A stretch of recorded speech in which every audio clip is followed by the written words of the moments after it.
ஆண்டவராகிய இயேசு கிறிஸ்துவின் இனிய நாமத்தில் அன்பின் வாழ்த்துக்கள். இந்த கால வேளையில கூட உங்களை சந்திப்பதில் நான் மிகவும் மகிழ்ச்சி அடைகிறேன். இந்த நாள் உங்களுக்கு ஒரு ஆசீர்வாதமான நாளாக இருப்பதாக. நிச்சயமாகவே தேவன் இந்த நாளில உங்களோடு கூட இருந்து உங்களை ஆசீர்வதித்து வழி நடத்துவாராக. இன்று நாம் தியானிக்க இருக்கிற வசனம் ஏசாயா 41வது அதிகாரம் 10வது வசனத்தை நாம் வாசிக்கும் போது, நீ பயப்படாதே, நான் உன்னோடு கூட இருக்கிறேன், திகையாதே, நான் உன் தேவன், நான் உன்னை பலப்படுத்தி உனக்கு சகாயம் பண்ணுவேன், என் நீதியின் வலது கரத்தினால் உன்னை தாங்குவேன் என்று ஆண்டவர் சொல்லுகிறார். ஹல்லேலூயா. ஒரு வாக்குத்தத்தமான ஒரு வசனத்தை ஆண்டவர் இந்த நாளில நம்மோடு கூட பேசிக் கொண்டிருக்கிறார். பயப்படாதே, திகையாதே, நான் உன் தேவன், நான் உன்னை பலப்படுத்தி உனக்கு சகாயம் பண்ணுவேன், என் நீதியின் வலது கரத்தினால் உன்னை தாங்குவேன் என்று ஆண்டவர் சொல்லுகிறார். முதலாவது, தேவன் நம்மை பலப்படுத்துகிறவராய் இருக்கிறார். நம் சோர்ந்து போய் இருக்கிற நாட்களில அவர் நம்மை பலப்படுத்துகிறார். அடுத்தது, சகாயம் பண்ணுகிறார், நீதியின் வலது கரத்தினால் தாங்குகிற தேவனாய் இருக்கிறார். இந்த நாளில தேவன் உங்களோடு கூட பேசிக் கொண்டிருக்கிறார். ஒருவேளை என்னுடைய வாழ்க்கையில இந்த காரியத்துல எனக்கு பலன் இல்லை, நான் எப்படி செய்வேன் என்று நீங்கள் சோர்ந்து போய் கூட ஆண்டவருடைய சமூகத்துல காத்து கொண்டு இருந்தால் ஆண்டவர் சொல்லுகிறார், திகையாதே, நான் உன் தேவன், நான் உன்னை பலப்படுத்தி உனக்கு சகாயம் பண்ணுவேன். நீ எதிர்பார்த்திருக்கிற சகாயத்தை, நீ எதிர்பார்த்திருக்கிற உதவியை நிச்சயமாய் நான் செய்வேன் என்று இந்த நாளில் ஆண்டவர் உங்களுக்கு வாக்குத்தத்தமாய் கொடுக்கிறார். எந்த காரியத்துல நீங்க உதவி வேணும் என்று மனிதர்களால் செய்ய முடியாத உதவியாய் இருக்கலாம், ஆனால் பரம தேவன் உங்களை பார்த்து சொல்லுகிறார், நான் உனக்கு சகாயம் பண்ணுவேன், என் நீதியின் வலது கரத்தினால நான் உன்னை தாங்குவேன் என்று ஆண்டவர் சொல்லுகிறார். இந்த நாளில் ஆண்டவர் அப்படிப்பட்ட ஒரு நல்ல வாக்குத்தத்தத்தை நம்மை பார்த்து பேசுகிறார்.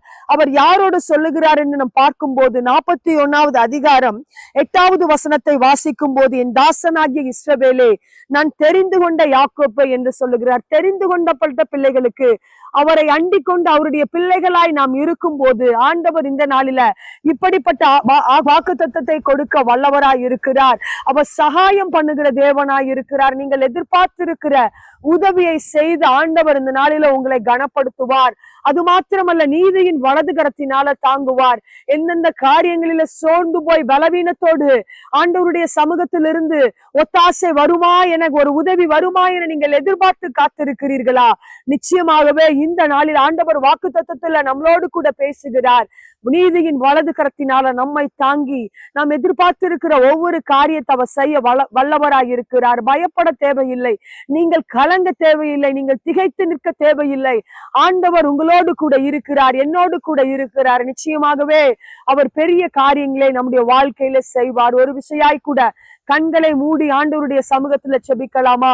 ஆண்டவரே, நீர் கொடுத்த வாக்கு தத்தத்திற்காய் உம்மை துதிக்கிறோம், உமக்கு நன்றி செலுத்துகிறோம். ஆண்டவரே, அப்பா, எங்களோடு இந்த நாளில நீங்கள் பேசுகிறபடியால் உம்மை துதிக்கிறோம். பயப்படாதே, திகையாதே, நான் உன் தேவன், நான் உன்னை பலப்படுத்தி உனக்கு சகாயம் பண்ணுவேன் என்று நீங்க சொல்லுகிறபடியால் உம்மை துதிக்கிறோம், உமக்கு நன்றி செலுத்துகிறோம். அப்பா, யார் யார் உதவி இல்லாமல், அப்பா, மனிதர்கள் கண்களில தயவு இல்லாமல் என்னென்ன காரியங்களுக்காய் உதவியை எதிர்பார்த்து உடைய சமூகத்துல காத்திருக்கிறார்களோ அவர்களுக்கு ஒரு சகாயம் இயேசுவின் நாமத்துல உண்டாவதாக நாங்க செபிக்கிறோம். ஆண்டவரே, உடைய கரத்தால தாங்குங்க, உடைய வலது கரத்தை பிடித்துக் கொள்ளுங்க. மகளே, திகையாதே, கலங்காதே, நான் உனக்கு இருக்கிறேன் என்று சொல்லி ஒவ்வொருவரையும் நீங்க பலப்படுத்துங்க, நாங்க செபிக்கிறோம். ஆண்டவரே, சோர்ந்து போய் இருக்கிற ஒவ்வொருவரை இயேசுவின் நாமத்துல தேற்றுவீராக நாங்க செபிக்கிறோம். நீங்க அப்படி செய்து ஆசீர்வதிங்க.